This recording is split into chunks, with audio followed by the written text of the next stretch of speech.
Thanks everyone for coming. First breakout session. Had an awesome keynote. We're all happy owners of some new hardware and stuff. new licensed software for whatever. So I'm going to talk about PlayStation VR, and I have a really wide range of topics to talk about. I'm going to do an overview of the system and its specs real quickly. A lot of that's online, so I'll go through that really fast.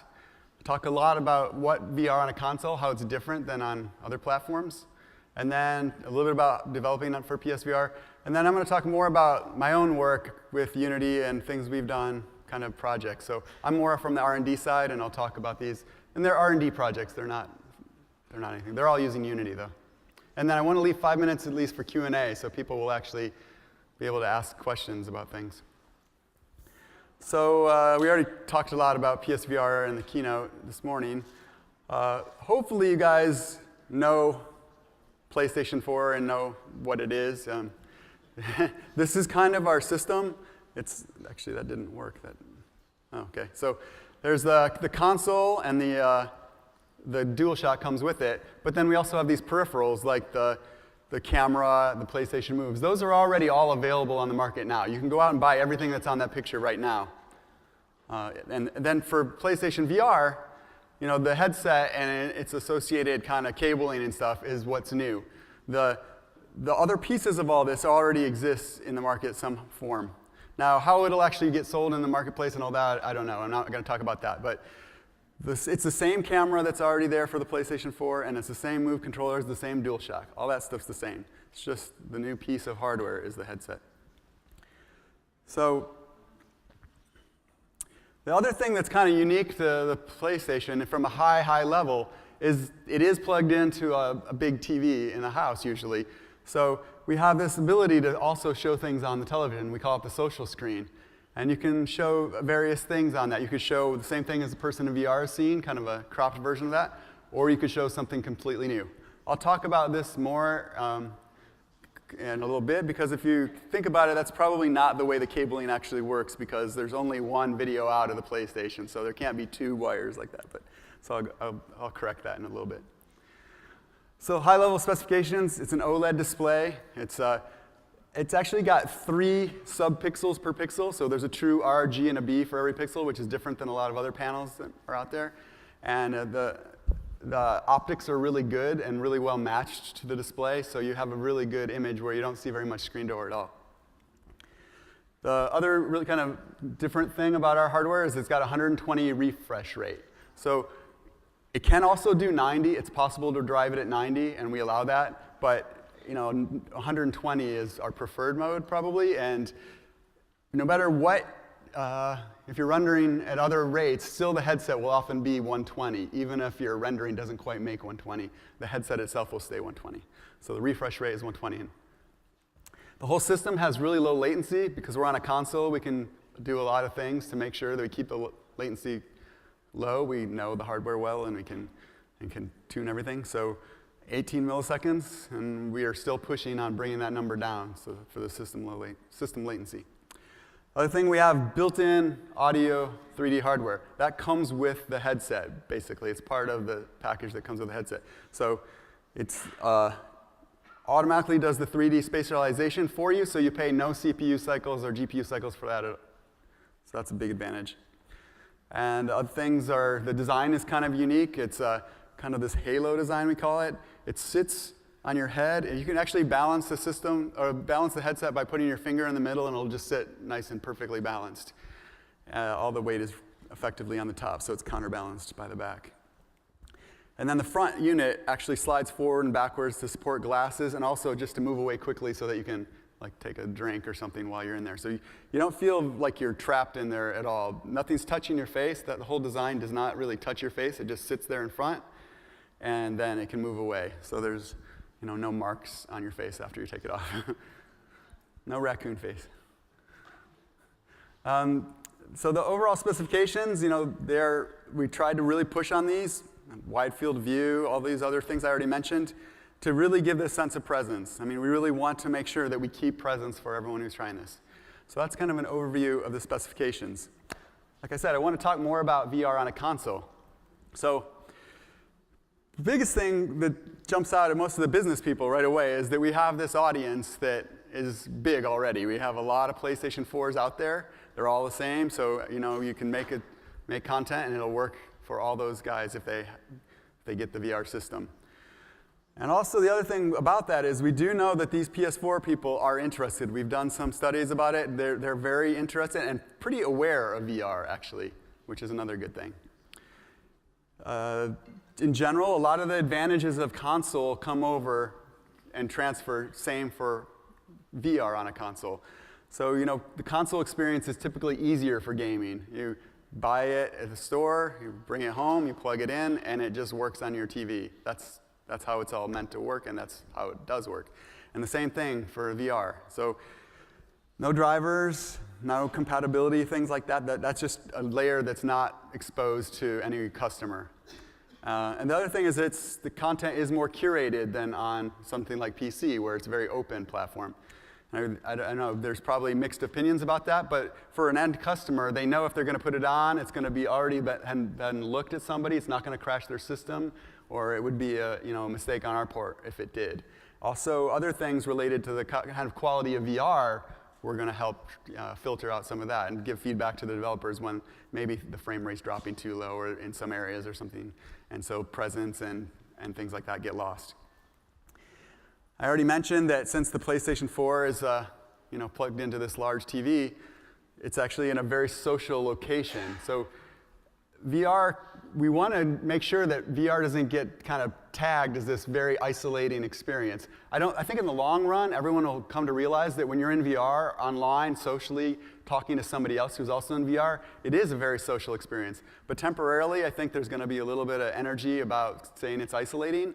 And our system will not be isolating because it is in this family room. It does have this ability to do things on the screen separately, so the people there can kind of enjoy what you're doing with you. So it's another big difference. But probably the biggest difference for the console by far is especially for developers, is this consistency of the experience. If you're a developer and you're making this hardware and you optimize your content for the machine you're sitting at, that means you've just optimized it for 36 million people, basically. So that's a huge advantage. It's worth taking the time to sit there and tune the knobs, get it to run exactly the way you want it to run, because that's how it will run for the customers. There's other things that are important too, like the peripherals. Every single PlayStation comes with a DualShock. So you just know every single person out there has that. Not everything is like that in the world of PC, for example. Also, pretty much all the peripherals are known. They might not all be completely one-to-one with every PS4, but we know them, and they're well understood by us. The SDK supports them, and so there's again, a lot less work for you to do on the support side as a developer. And then a kind of more subtle thing that's important is that all the tracking of everything for us uses the PlayStation 4 camera. So the global position of everything, the headset, the controllers, the DualShock, it's all in a single reference frame, so it's all consistent. When you try it out, it just, everything is in the right spot. Actually, I think all the systems now are moving to something pretty much like that, so that's great to see. There's all, I think all the different high-quality VRs doing that. But there are other systems out there that are not like that, so it's really bad when you have to calibrate each piece of the equipment. The hardware was designed and built for real time. It's a video game system, so the operating system is very low latency and very tunable. You actually have a lot of hooks to go in there and do things that you want to do. There's special tools that we provide as a developer, so you can look at the hardware breakdown and what's going on inside the hardware and figure out how to make more use of the hardware. And this isn't my number. This is some middleware people that have said that a console about the same spec as a PC, the console is about 60% more powerful because of all that kind of direct access you have and knowing every piece is exactly what it should be and not having any variability of, maybe this, is a different processor in here and things like that. So you can just tune things and effectively get about 60% more performance. So if you want to benchmark in your head when you're saying, what does this seem like it's about as powerful as, that'll help. You shouldn't just do like for like. So a couple more detailed things. We have this concept called reprojection. It's not just ours, but other people use it too. For us, it's always on. It's not an option. It was for a little while on our system. Now we've decided it's just always on. And what it is it takes the rotation data at the last possible moment from the system and adjusts the image that's being displayed to the user to account for that rotation so that you remove as much of the render latency as possible. It doesn't correct translational motion, and it doesn't correct for translational objects. Objects that are moving in the scene can't be corrected properly, except for the user's head rotation. So that it does help a ton, though. And so when you have that reprojection, what it allows you to really do is if you render your game at 60 frames per second, it can still look very good if it's displayed at the 120 frames per second of the display. So you have this kind of 120 frames per second output, and you're correcting for the head rotation all the time at 120 frames per second, even though the rendering's at 60. So the different modes we support, you can do true 120 everything. That's great, and it does feel the best. You can do true 90 everything. That's great, too. And then you can do this 60 up to 120. And actually, the 60 up to 120 is a lot easier for some developers who are, having performance issues. And it's still, for many, many game experiences, is imperceptible to people. It depends a lot on what is going on in the scene for you. If you have objects that are really close up and they're translating a lot, then it might not work. But for most games, it works quite well.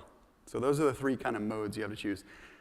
And actually, this is all kind of exposed in Unity. You can do this. You can ask a little bit. Yeah. So I mentioned the social screen before in this kind of incorrect chart.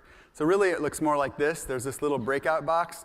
The little breakout box has two HDMI outs, kind of. Well, one HDMI out to the TV, and then this, to the headset. So it's basically a box that lets us be able to hook the headset and the TV set up to the same one PlayStation, and it does a little bit more. This has been kind of misreported in the last year's Unity event, so I want to correct it here.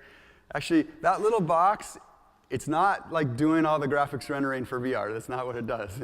It's just, it's a little breakout box, but because we want the best possible image to be in the headset, all that pre-computation of making everything kind of in the right warped way for the optics of the headset is all done on the PlayStation, and that's shipped over to the headset. So the PlayStation does all that heavy work, gets it all ready for the headset.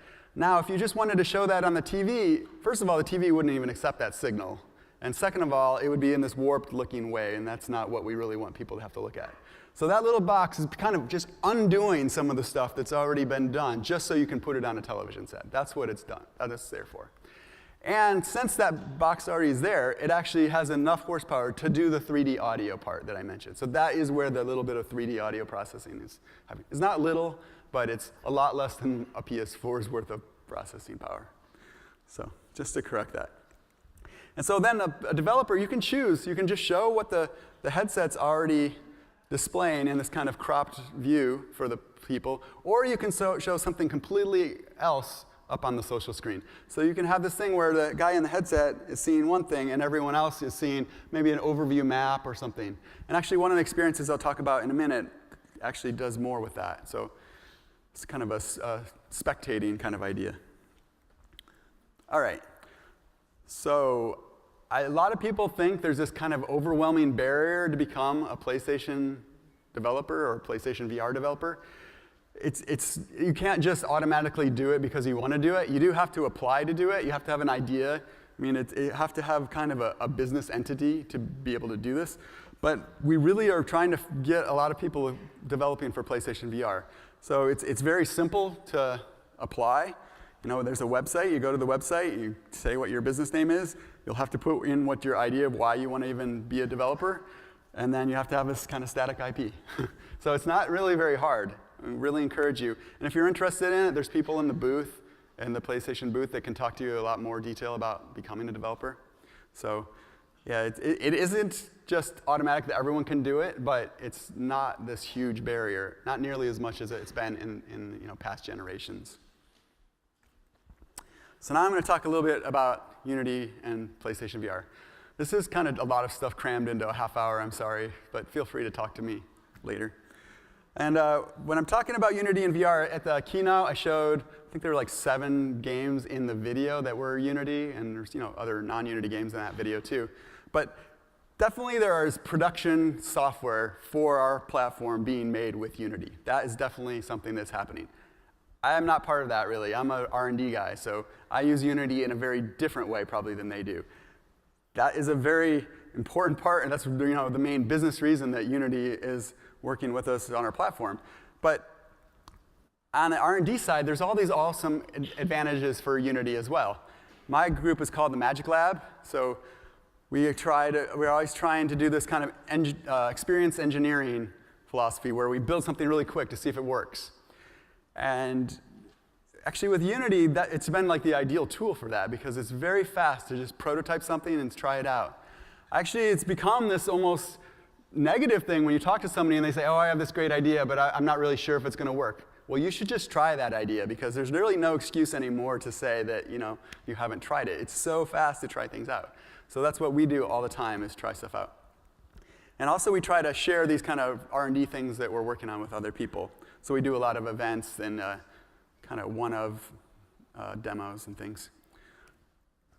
So one of the things we've done recently and from my group is kind of organize some local VR hackathons in San Francisco. So Steven from my group, he's organized two weekends. I'm not going to talk too much about these, but Zombie Inception was the first one we did, and it used the PlayStation Moves, and somebody used a Matterport scanner that was on the team to scan the whole environment we were in, so you had a whole version of the room you're in, and you put it in VR, and you feel like you're in that room. And then they took that model and made a miniature version of that model, and that was in one of your hands.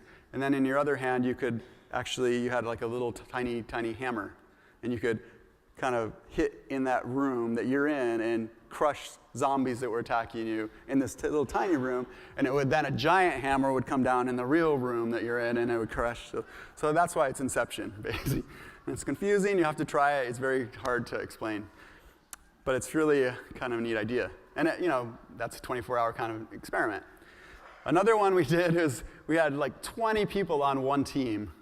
And so that's why it's called Too Many Cooks, because you should not have 20 people on a single hackathon team. Everyone just made something different, and then we tried to stick it all in one place at the end. And that ended up looking like that, actually. A big thing of what my group's been working on is working with NASA. And Jeff gave a great talk this morning about it. And actually, Jeff and Victor's here somewhere, are going to give more detail about what they've been working on. And they're going to talk about it on all the different platforms. I'll just mention what we've done with PlayStation VR in them. So the first thing we worked on was this thing called Morpheus. Yeah, basically. Before it was called PlayStation VR, it had a different name. And really, we just had this really high-level concept. What would it feel like to stand on Mars? That's probably not something most of us will get to do in our own lives, but it'd be neat to try to feel that. And this kind of thing, when we were first working, this is really early days for us in PlayStation VR. Like my father-in-law would never touch any of this equipment, but I told him we had this, and he wanted to try to stand on Mars because that just has such a broad-reaching appeal, and he really, really enjoyed the experience. This was done on our old hardware before, so yeah, this goal, just to feel like you're standing on Mars. It was our first thing we've ever did with Unity. It's before Unity actually had native support for the hardware, so it was all done by plugins that we worked on. And it also was our first showcase of our 3D audio in VR. It wasn't really intended to be that, but it turned out to be that, and we learned a lot from being able to test that. We showed it a little bit at GDC, and then we showed it at SVVR and VRLA back in 2014. So here's kind of a view of it. You can see the rover off to the left and the Mars landscape. So the data came in from photographs that the actual rover took, and then we made 3D model data out of that, and then put that all around you so you're standing in that 3D data. So we learned a lot. There's no way to capture how much we learned, because this was one of our first things we'd ever done in VR. One of the first things that we learned when we tried to show it to people is you don't want to just put them in the final experience and say, here you are, you're on Mars, because you don't even know if they can see what they're supposed to see. So having something like a startup screen turned out to be one of the really big deals. So we ended up making the red planet Mars there with something that you could first put it on and say, can you see the planet and stuff like that. And then having a transition from that first scene into the scene you really care about. So we just wanted it to be kind of smooth, but we learned how much it actually mattered. So the scene would go black, And then we ramped the audio up first, but everything's still black. And so suddenly you hear all the audio cues that, this kind of wind noise that is what the people at JPL said would maybe be something like Mars. And then, up comes the video.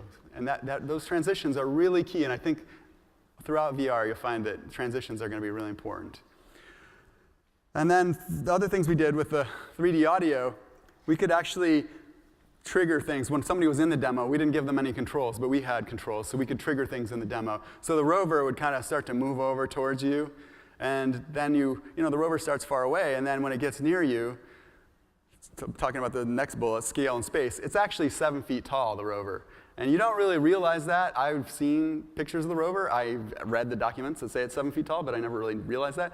But once a 7 feet tall thing looks like it's about to run over you, then you realize, how much the scale matters and the size of it.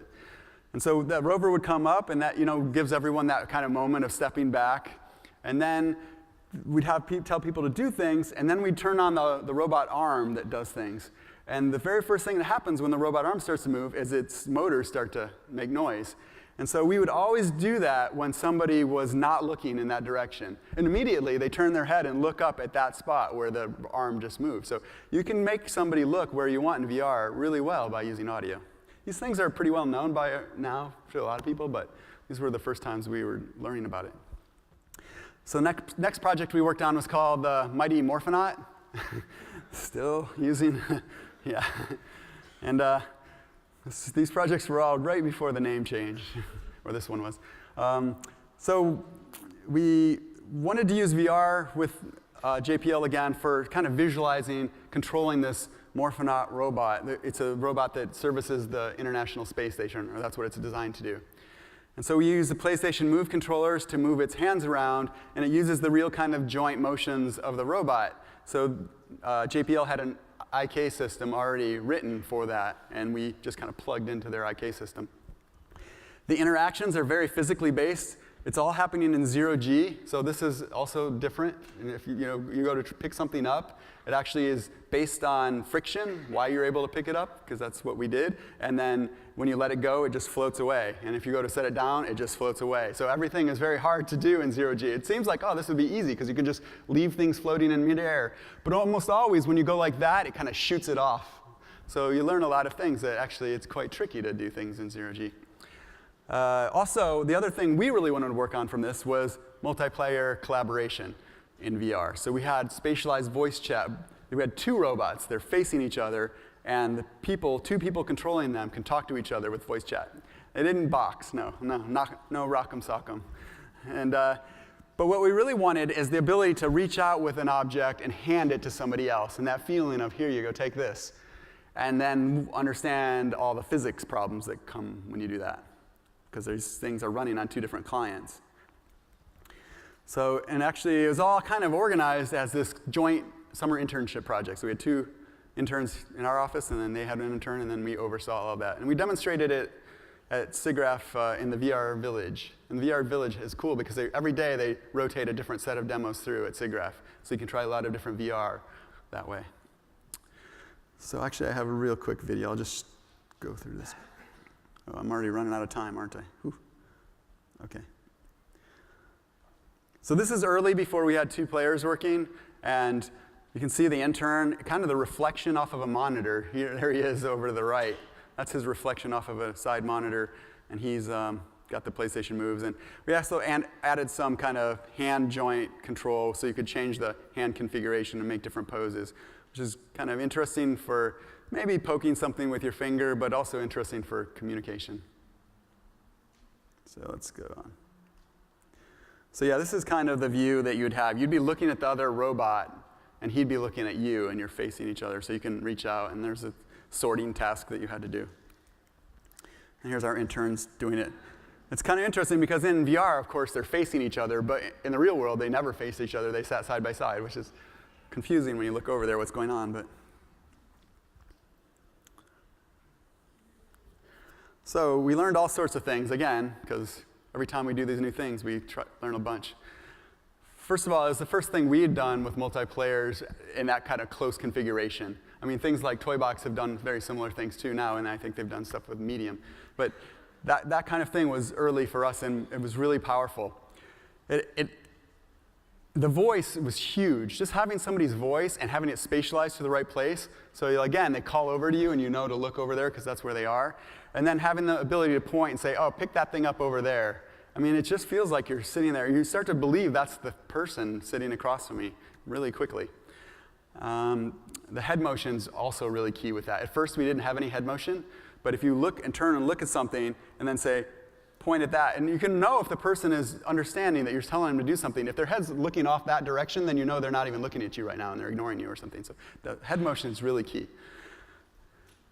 And then JPL was really concerned about time delay. I won't go into that because it's kind of not my area, and they'll probably talk about that in their talk. Spatialized audio, again, was really important. Grasping is really tricky. And this client-server physics system that we use, so we had one of the systems be the server and the other one was client. That did not work well. So the server experience is really good, and the client has this big latency in all the physics that they're doing. And so having this really close interaction, I think there's some new things that need to be figured out for physics systems. And we also learned about IK. IK is very realistic. It's also very frustrating at times. Like your arm is only this long, and I want to grab something, and it stops because the robot arm is only that long. And for a real system where you're trying to control a robot, that's how it is. For a game, I don't want to be frustrated all the time. So like the London Heist, they do just these floating hands that can move anywhere, and that's very freeing. IK is very constraining but realistic. So there's probably something in between, we think. And so that's the next demo which we worked on. And the last thing I'm going to talk about before I run out of time here. And it's this thing we worked on called Disc Battle. It's the whole idea of it came about because we learned about this stage setup that was going to happen at the PlayStation Experience. Hopefully none of you were there because it didn't quite go the way it was expected to go. The hardware had a failure, and my therapist says I should talk about it on stage again. No. So this was the setup. Basically, you had two people on each side, and each of them were going to be in VR. And in the center, we had another screen, like the social screen would be. And that we were thinking, that could be somebody on the other side of the world, and they're like a spectator. So you can get a spectator view. And then on one side, we were going to show a first-person view, like most VR is. But first person is a little bit hard always to get the same feeling. So then we made this third person over-the-shoulder view. And that actually is quite easy to watch. And it actually feels pretty good as the person in VR to see yourself in that way. So I'm just going to show you a quick video that captures that. So here's the first person view, kind of the standard VR view you always see. You're in VR, you see yourself, your hand out there. And then this is your over-the-shoulder view of yourself. And this video captures that. There we go. Hi. We're on. So that's me, and this is the over-the-shoulder view of what I see in VR. And there's other things going on here, actually. I better turn the audio down. I'm not sure what we say. So we only have the head and the hand, 6 degrees of freedom, but we're animating that full body of that character in this kind of skinned way. So this is what I was saying, kind of a cross between maybe IK and just floating hands. And this is now switched into the first-person view. So it's just with a flick of a button, you can switch views. And then I have one more video. I'll just show it here. So this is the spectator view. And so this is from somebody just standing somewhere. And there's all sorts of things we are excited about exploring with spectator view. I mean, this person could actually move around the camera. They could do anything they wanted and be observing this. So I think spectator viewing in VR has a lot of future. A lot of things to figure out, though. And yeah, that's the end. I want to make sure if. Some other things. So we were testing some of the things in Unity using really high-speed motion and moving our hands, and we found a few issues because nobody is really doing that kind of stuff with VR right now. So by trying these new things out all the time, sometimes you do discover things that aren't quite working right. And so that's what my group tries to do, is try things out before you guys have to run into those problems. And I'll try to answer questions. I can stay longer. I don't know if they'll make me leave, but thank you very much, guys. Thanks.